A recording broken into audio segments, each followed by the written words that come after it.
The 14th anniversary of the Joyful Women Organization is a magnificent milestone on a remarkable journey of continuous achievement by Kenyan women of all walks of life, and especially the majority at the grassroots. I have been fortunate to have the honor to observe the growth of the Joyful Women Organization from very close quarters since its founding all those years ago.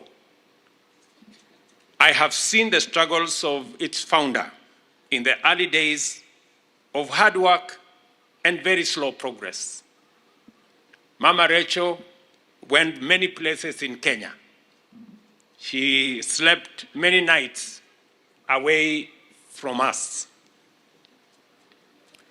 But I see the fruit of that sacrifice in this great gathering. One does not need to be a radical feminist to recognize that wealth and poverty, as well as empowerment and vulnerability, have a fundamental gender dimension to them. Although women form half of the world's population, they earn less, they own less, they do more, and work longer than men, regardless of whether they are in the developed or less developed countries.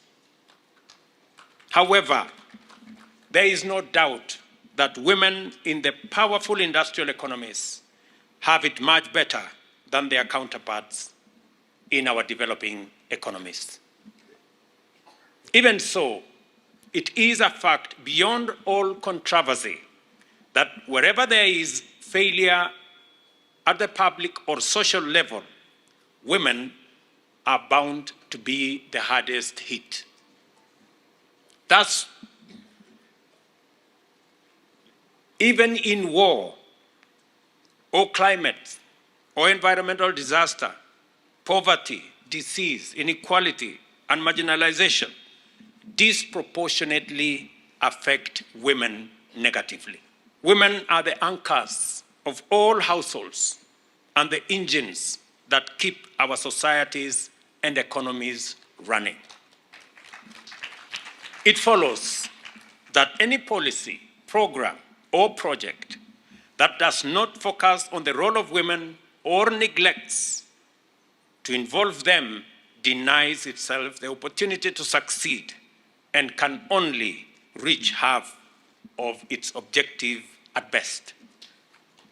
On the other hand, fundamental transformation on a broad-based scale can be achieved by the mere inclusion and involvement of women as agents of positive change and beneficiaries of affirmative actions.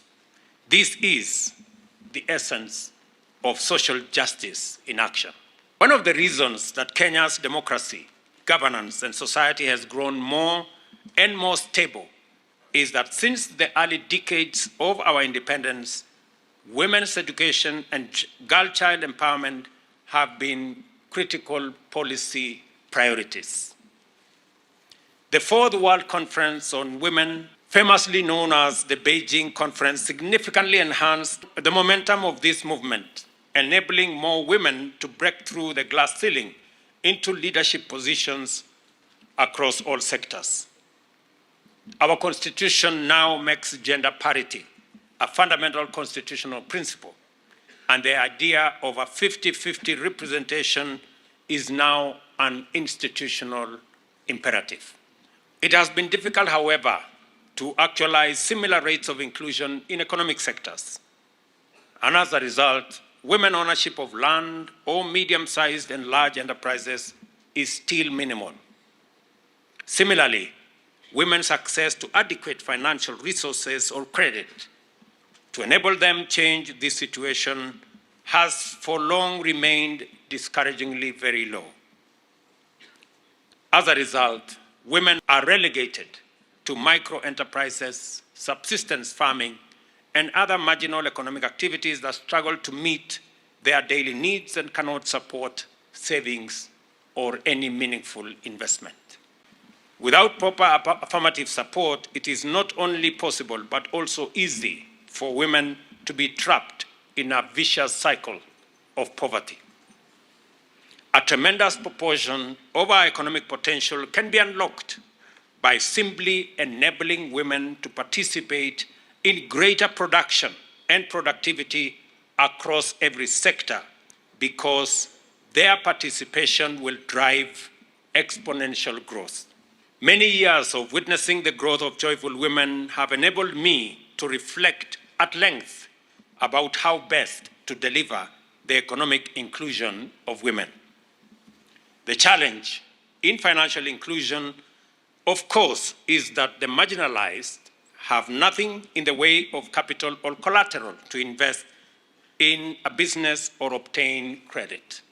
As a result, those most in need of financial support are barred from accessing it. I am proud to acknowledge that Joyful Women Organization has successfully championed and delivered financial inclusion of women throughout Kenya, and that it has inspired our bottom-up economic transformation agenda in terms of financial inclusion.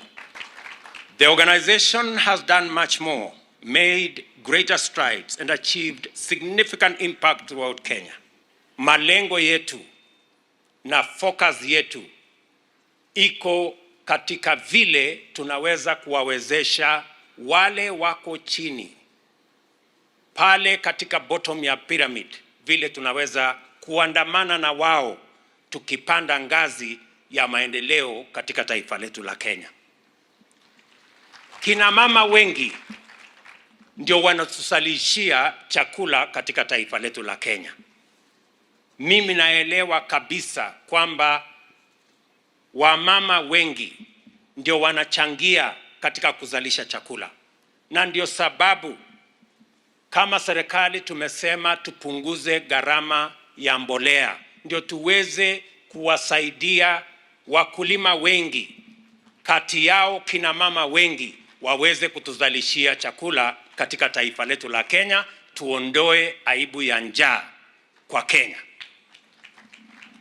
Mimi nataka niwahakikishie kina mama na wakulima wote wa Kenya ya kwamba vile tumefanya mwaka huu na hata mwaka ujao, hiyo mbolea tutapunguza ifike hiyo shilingi 2,500, na safari hii tutahakikisha imefika katika kila kijiji. Ndio wale wanatusaidia kuzalisha chakula waweze kufikia mbolea mahali karibu, ili kupunguza changamoto ya afya pale chini. Kila kijiji kwa familia 100 tutakuwa na muuguzi mmoja anaitwa community health promoter. Huyo ambaye amekuwa community health volunteer, mwenye amekuwa akifanya kazi hiyo bila ya kulipwa, sasa tumebadilisha maneno ili kusaidia kila familia waweze kushughulika na mambo yao ya afya. Sasa serikali tukiungana na serikali zote za county, muliona tarehe 20 mwezi uliopita pale siku ya mashujaa, tulianzisha rasmi community health promoters 1,100 katika taifa letu la Kenya, na tumewapatia vifaa hawa community health promoters, na watawashughulikia bila ya kuwalipisha. Kila community health promoter anahitajika aje nyumbani kwako akupime. Tumempatia vifaa ya kupima sukari, ya kupima mambo ya pressure, ya kujua ugonjwa uko nayo ni gani, ya kupima mtoto wako ajue kama ako na weight ya kutosha, na vile vile wawapatie mawaidha ya vile mtashughulika na mambo yenu ya afya. Na hawa ni watu ambao hamutalipa kazi yao. Serikali ya Kenya, ikiwa ni serikali ya kitaifa na serikali ya county, itashughulika na malipo yao, na tumewapatia vifaa ya kutosha kushughulika na mambo yenu ya afya katika jamii. Katika ile malipo ya NHIF tumekuwa na matatizo. Wale watu wa chini wanalipa 10%. Mimi na wadosi hapa juu tunalipa 0.02%. Hapo hakuna usawa. Ndio sasa tumesema kuanzia wiki ijayo tutakuwa na mjadala Kenya ya vile tutalipia gharama ya bima ya afya. Mapendekezo yetu ni kwamba tuweke usawa, kila mtu alipe 2.75%, lakini tuko tayari kusikiza maoni ya Wakenya. Tunataka Wakenya watuambie hapana, nani alipe kiasi gani, kwa sababu nia yetu vile niliwaeleza, wale wanalipa shilingi 500 saa hii kwa NHIF na mapato yao ni chini ya shilingi 10,000 kila mwezi. Tunataka tuwapunguzie kutoka 500 mpaka shilingi 300. Na mimi na hawa wadosi wengine ambaye mshahara yetu iko juu kidogo, si ndio? Sisi pia tulipe sawasawa na wale wa huko chini, tulipe pia 2.75%.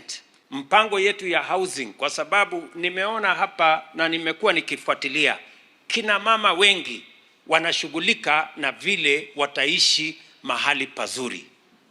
Kama nyumbani ni nyumba ambayo sio nyumba mzuri, ni mama ndiye anajali, ndiye anashughulika kusema ya kwamba tutapata nyumba mzuri kwa njia gani. Na ndio tumeweka sasa mpango ya housing. Hiyo mpango ambayo mmeambiwa hapa, wewe ukiwa ni mama,